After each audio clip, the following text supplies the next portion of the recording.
Hey guys, Ken Kaplan here. I'm sitting in front of a Yamaha GT80 that just brings back some crazy memories for me. This is a 79. They were relatively unchanged for over a decade.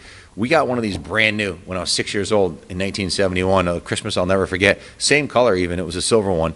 Ours was the off-road only MX version, which did not have the headlight or the speedometer or taillight, but it was essentially the same exact bike. And man, we rode the wheels off that thing. We must have put thousands and thousands of miles on it. A lot of fun, inexpensive entertainment, and had me hooked on bikes for the rest of my life. Probably largely the reason why I own a motorcycle museum today is because of this bike. We have one on display upstairs, a replica of the one I had when I was a kid on the third floor. This is the second floor of the New England Motorcycle Museum. All street bikes down here. All the dirt bikes are upstairs, and I have that bike that I had when I was a kid. And if you want to replicate your childhood and get one of these, or if you want an awesome bike to bring to campgrounds or races, these are just a lot of fun.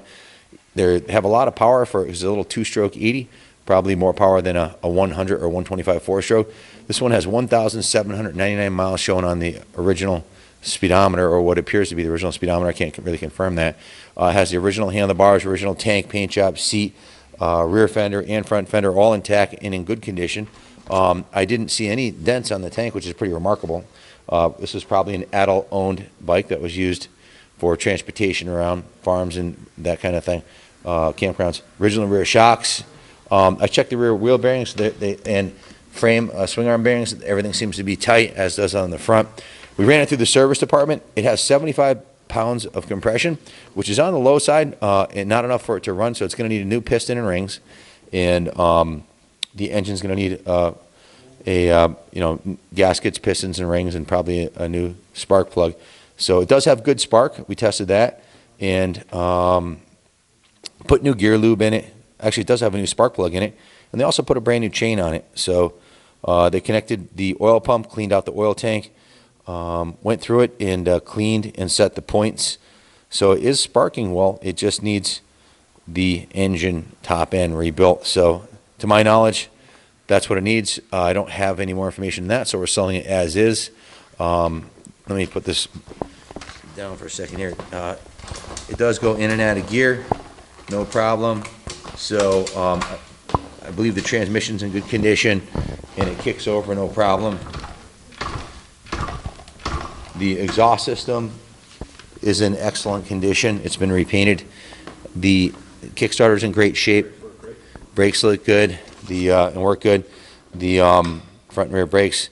The pegs, remarkably, take a look at the pegs, Kenny. They're perfectly straight. I don't think the bike's been crashed at all, or if it has been, very little, because usually those would get bent up. The shifter is in beautiful shape.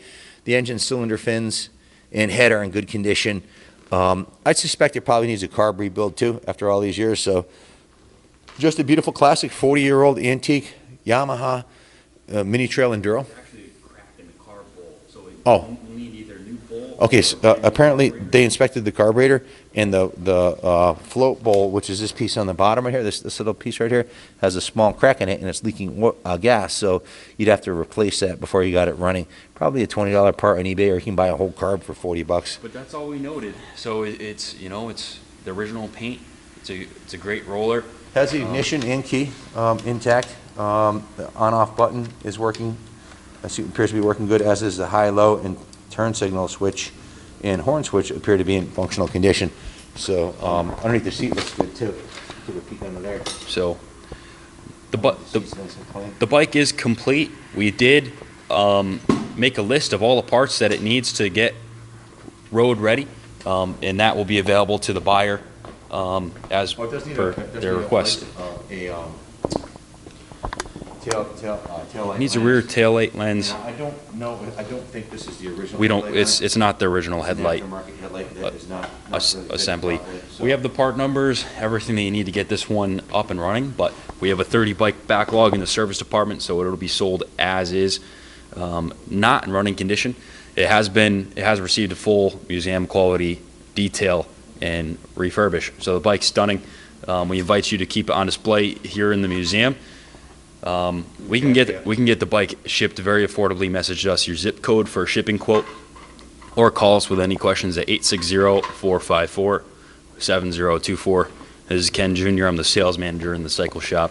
we could help you get the bike moved, so. Absolutely a bike worthy of a full restoration, or just get it running and leave it the way it is. It has a really cool, lot of curb appeal with a little bit of patina it has on the tank from the original paint, so. For sure. It's a classic. Seat is in serviceable condition. Got a tiny little tear here on the side, about an inch long, inch and a half long, but, I mean, it looks good. Upholstery looks good, so. Cosmetically, I'd run it. Get it going, and Ride it this like it is. is a good rider. Good luck bidding on it. God bless America.